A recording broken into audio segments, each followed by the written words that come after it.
جیسے ہی supreme court of Pakistan نے یہ حکم دیا کہ 1 گھنٹے کے اندر عمران خان کو کمرہ عدالت میں پیش کیا جائے اور یہ گرفتاری غیر قانونی ہے، تو اسی پر بہت سے سوالات اٹھ کھڑے ہوئے۔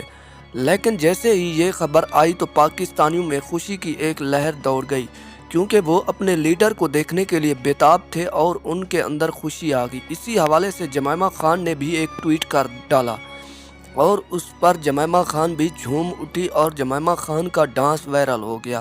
سب پہلے آپ کو یہ بتاتے چلیں کہ جیسے ہی عمران خان کو چھوڑا گیا تو جمائمہ خان کی خوشی کی انتہا نہ رہی اور وہ خوشی سے جھوم اٹھی اور ان کے بیٹوں کا بھی پیغام آ گیا۔ اور اس کے بعد جمائمہ خان کا کہنا تھا کہ مجھے اس سے بہت زیادہ خوشی ہوئی ہے اور میں آج بہت خوش ہوں، کیونکہ آج پاکستان میں قانون کی بحالی ہوئی ہے، جس پر پاکستانیوں نے انہیں ویلکم کہا اور جمائمہ خان کو خوب سراہا۔ اس کے باوجود کہ جمائمہ خان لندن میں رہتی ہیں، لیکن پھر بھی وہ عمران خان کو سپورٹ کرنے میں کبھی بھی پیچھے نہیں رہیں۔ Thanks for watching. اللہ حافظ۔